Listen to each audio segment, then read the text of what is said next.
When it comes to reducing impact on the lower leg during running, running with a forefoot strike landing is not only the mechanical action in play that was consistently found to have a strong positive effect on reducing excessive impact at landing, another factor that was found to keep impact low on the lower leg, in addition to forefoot striking during running, is to get your stride activity to open up more behind you, also known as increased hip extension, rather than having much of your stride activity happening too far out in front of your upper body. Getting your stride to open up more behind you when you run was found to provide a very good basis for sustainably reducing all around impact levels, especially reducing the brake force or the collision force, whereby a high brake force at landing and during the first half of stance when running is a main source of stress and injury on the lower leg because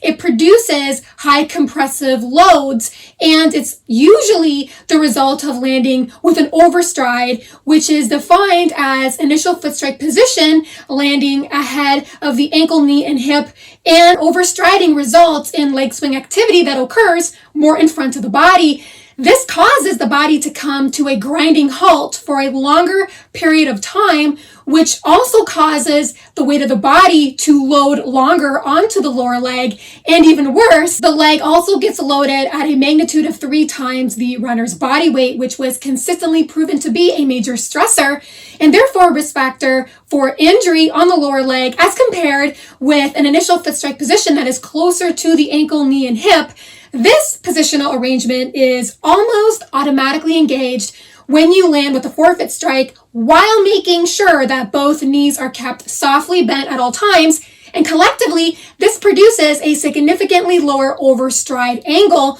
which helps tone down the brake force at landing. But another extra source of impact protection you can certainly add to your forefoot strike when running is lengthening your stride behind you, whereby a number of studies, which are all linked down below this video in the description box, discovered that thinking about pulling the foot up behind you when you run not only resulted in a significantly lower overstride angle, which means much less braking, it also naturally increased cadence or step frequency, which is the number of steps that you take per minute. Much of the science on impact mechanics and energy economy in the context of running is certainly settled on the fact that a higher cadence of well over 180 steps per minute is always better than a lower cadence, largely because the higher the cadence, which means the feet spend more time in the air and less time interacting with the ground,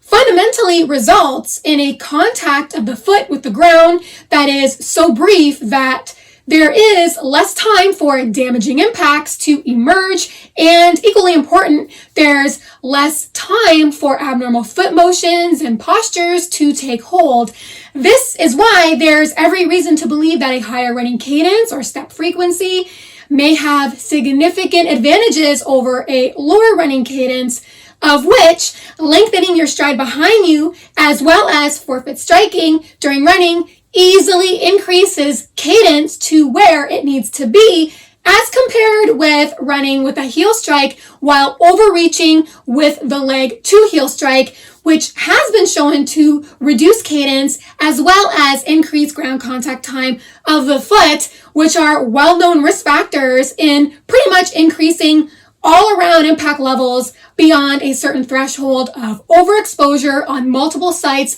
on the leg, namely the shin and the knee. The researchers found that lengthening the stride more behind the body by pulling the foot up behind the body when running reduced the downward force of the foot at landing because it deterred the runner from rushing the foot down onto the ground, which may also help break the flow of high impact because you're not drilling the foot down onto the ground, and rather there actually may be more of a softer placement of the foot onto the ground. Another point that's worth mentioning is since lengthening your stride behind you when running reduces a prolonged brake force by effectively reducing the overstride angle at landing, it may also improve running economy because since there's less time spent braking at each step, there may be less muscular effort and less muscle force generation needed to thrust the body forward and get the body out of brake mode and accelerate the body forward. Overall,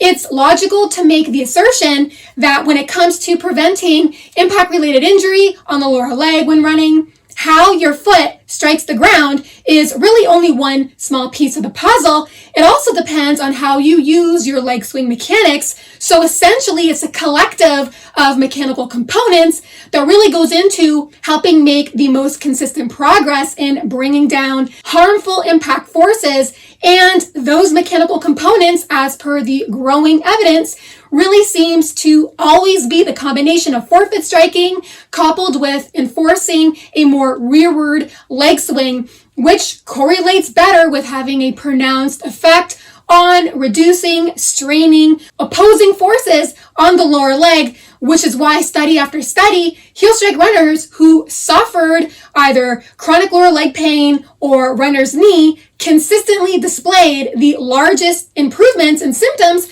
when they switched to forefoot strike running, along with increasing their hip extension or opening up their stride more behind the body. So it's those sequences and mechanics that may be a better long-term solution for better injury prevention outcomes with a potential economical promise. I hope you've enjoyed this video. If you did, feel free to hit the thumbs up button as well as the subscribe button if you haven't already, where you will stay more informed on heel strike running versus forefoot strike running. Thank you so much for listening and watching. Have fun out there on the roads and trails. Bye for now.